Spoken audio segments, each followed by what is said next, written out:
Afin d'approfondir notre compréhension du concept de dénombrement, on va résoudre un problème à propos du code postal. Donc on dit que le code postal canadien est constitué de chiffres et de lettres et dans cet ordre. Une lettre, un chiffre, une lettre, un chiffre, une lettre, un chiffre. On sait aussi que les lettres D, F, I, O, Q et U ne sont pas utilisées parce qu'on pourrait les mélanger avec des caractères numériques, soit le 1 ou le 0 par exemple. On sait aussi que les lettres W et Z sont utilisées, mais jamais en première position. Poste Canada, dont le code postal est K1A0B1, estime qu'il y a actuellement 800 000 codes postaux utilisés au Canada. On s'intéresse à savoir quel pourcentage du nombre total de codes postaux possibles cela représente-t-il. Donc la question c'est de se dire, dans le contexte actuel, combien est-ce qu'on serait capable de créer de codes postaux et quelle est la proportion qu'on utilise en ce moment de ce nombre total possible. Donc, afin de répondre à la question, nous devrions d'abord trouver le nombre total de codes postaux. Ce qu'on doit faire, c'est utiliser un schéma mathématique qui va nous permettre d'avancer. Donc, premièrement, on sait qu'on a lettres, chiffres, lettres. Donc, on va les représenter comme ça.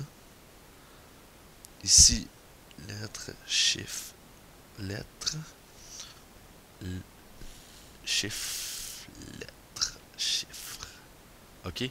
Donc, on va essayer de faire un travail aussi précis que possible de façon à ne pas se mélanger. Donc, ici, on a une lettre, là, un chiffre, là, une lettre. Chiffre, lettre. Et là,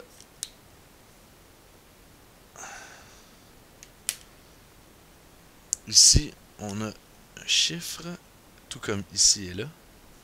Là, maintenant, il s'agit de se dire, j'ai combien de possibilités pour ma première lettre?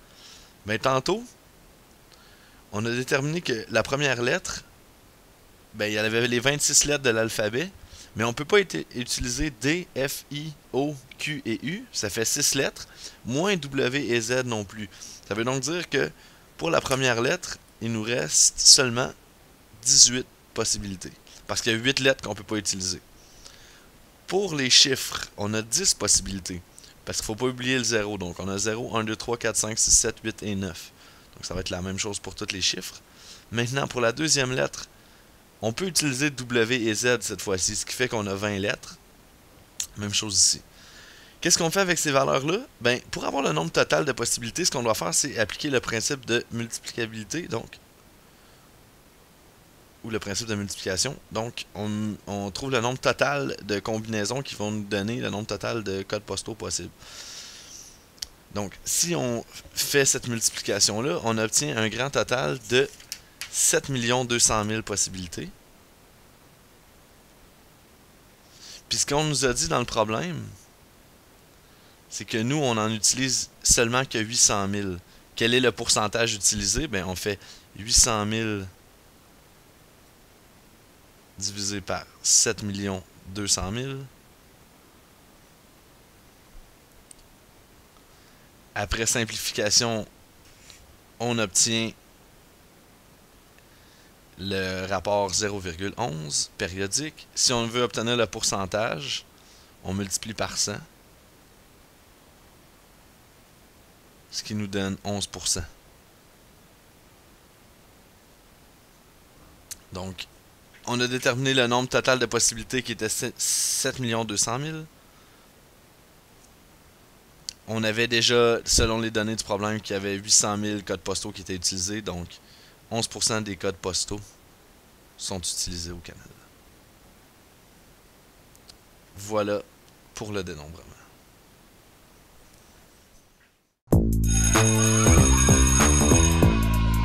Il y a des jours où on a vraiment besoin d'un coup de pied pour faire nos devoirs, mais il y a des moments où on a surtout besoin d'un coup de main.